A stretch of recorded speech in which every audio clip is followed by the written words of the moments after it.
Apprenez le français avec 3 histoires du quotidien. La santé. Histoire 1. Mon terrible mal de dents. Je me suis réveillé un lundi matin avec une douleur très étrange dans la bouche. Au début, je pensais que ce n'était rien de grave et que la douleur allait disparaître après le petit déjeuner. J'ai préparé une tasse de café et une tranche de pain grillé.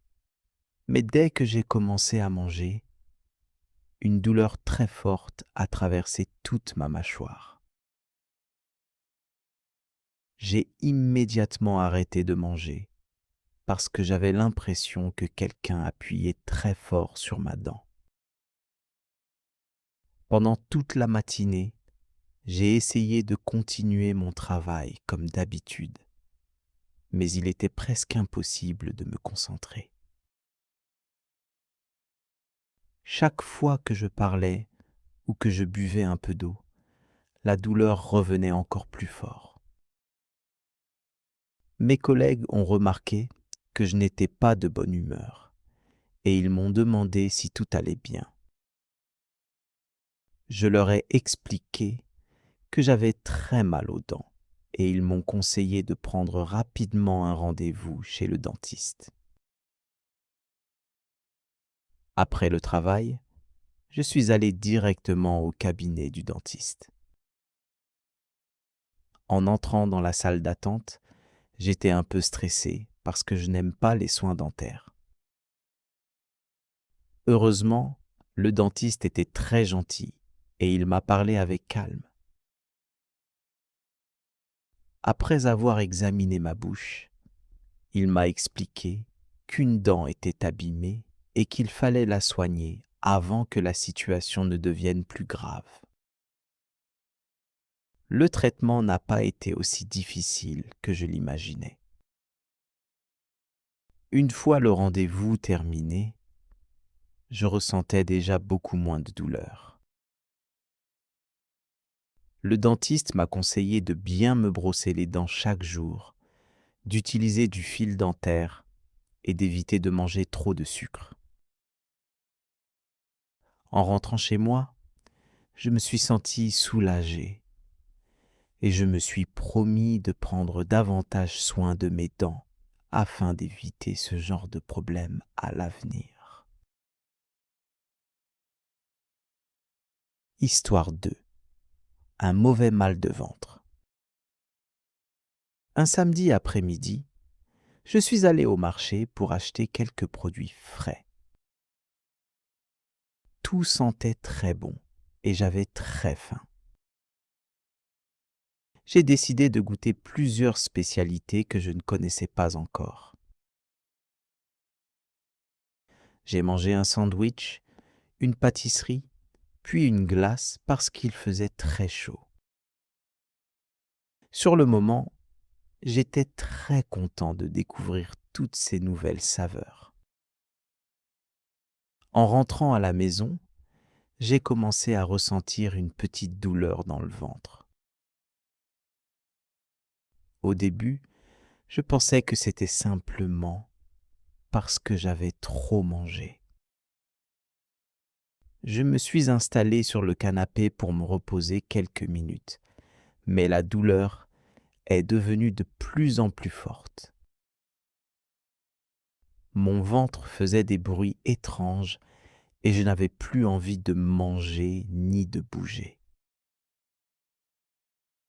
J'ai alors décidé de boire beaucoup d'eau et de rester allongé pendant quelque temps. Ma famille m'a conseillé de manger des aliments plus légers et de laisser mon estomac se reposer. J'ai compris que j'avais probablement mangé trop vite et mélangé beaucoup d'aliments différents, ce qui n'était pas une très bonne idée. Le lendemain matin, je me sentais déjà beaucoup mieux.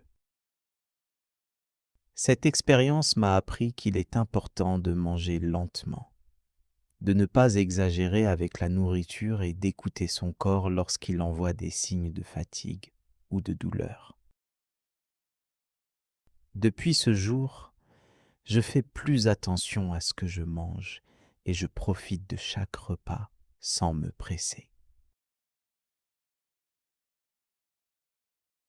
Histoire 3. Je suis tombé malade. Je n'avais rien prévu de spécial ce week-end. Je voulais simplement profiter de mon temps libre pour lire un livre, regarder un film et faire un peu de ménage.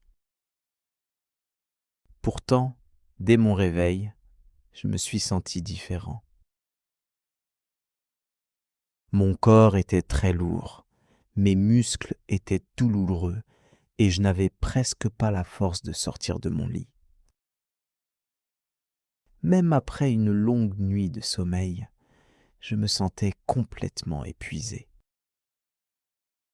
Au début, je pensais qu'une bonne douche me redonnerait de l'énergie. J'ai aussi essayé de préparer mon petit déjeuner, mais je n'avais aucun appétit. Quelques minutes plus tard, j'ai commencé à frissonner alors qu'il faisait pourtant assez chaud dans l'appartement. Mon nez était bouché, ma gorge était sèche et chaque mouvement me demandait beaucoup d'efforts. J'ai compris qu'il valait mieux annuler tous mes projets et consacrer cette journée à récupérer.